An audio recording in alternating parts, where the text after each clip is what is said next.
Russia just told the United States, plain and simple, if a conflict breaks out in Greenland, they'll respond with military force. No diplomatic jargon, no veiled implications.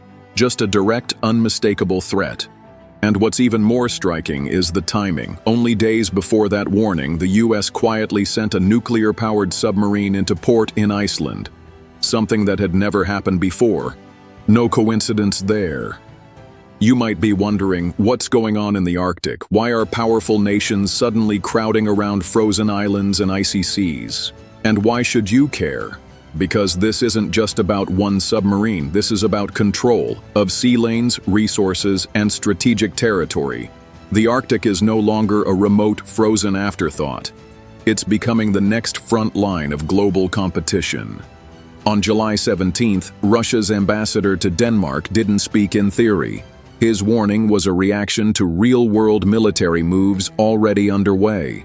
At the same time, the US has been quietly expanding its presence in the far north, especially in Greenland and Iceland, places you probably associate with nature documentaries, not battlegrounds. But beneath the glaciers and volcanic ridges, something serious is unfolding. Let's talk about the submarine that signaled all this, the USS Newport News. It's a Los Angeles-class nuclear-powered attack sub, sleek, nearly silent, and worth over $900 million. It's not built to launch nuclear missiles like the Ohio-class boomers. Instead, it hunts enemy submarines, surface ships, and high-value targets. It tracks them, shadows them, and strikes when ordered. It can stay hidden underwater for months.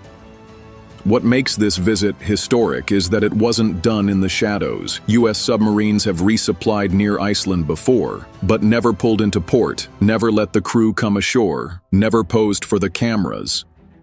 This time it was deliberate and public. Statements were issued, media snapped photos, and the world was invited to take notice. Especially one country in particular, Russia.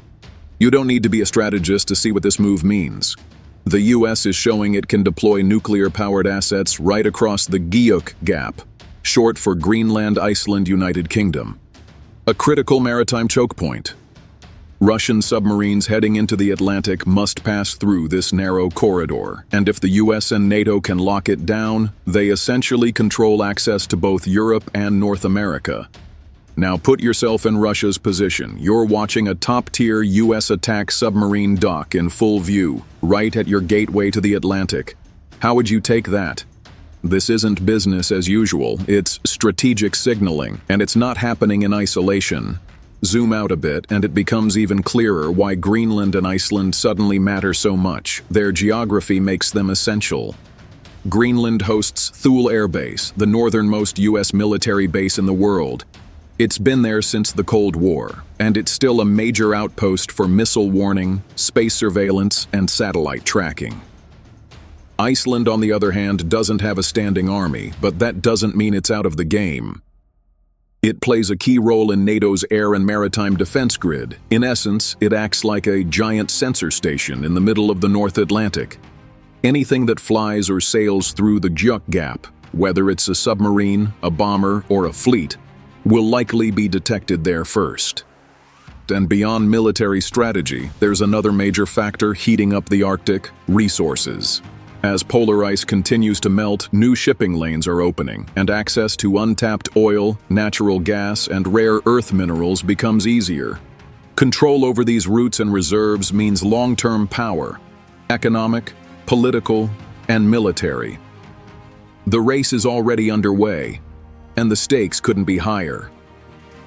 So while the world watches more familiar flashpoints, you're seeing a new one emerging up north. One where submarines glide beneath ice sheets, bases track satellites, and superpowers shadow each other in silence. If you think this is just about one submarine, think again. The US isn't just placing hardware in the Arctic, it's deploying some of its most advanced surveillance systems across land, sea, and air. At Keflavik Air Base in Iceland, US Navy P-8 Poseidon aircraft now patrol the Guyuk Gap, dropping sonar buoys, tracking submarines, and even carrying anti-ship missiles. They scan the depths and skies non-stop, building a live picture of who's moving where and when. And that's only part of the toolkit. Satellites monitor from above.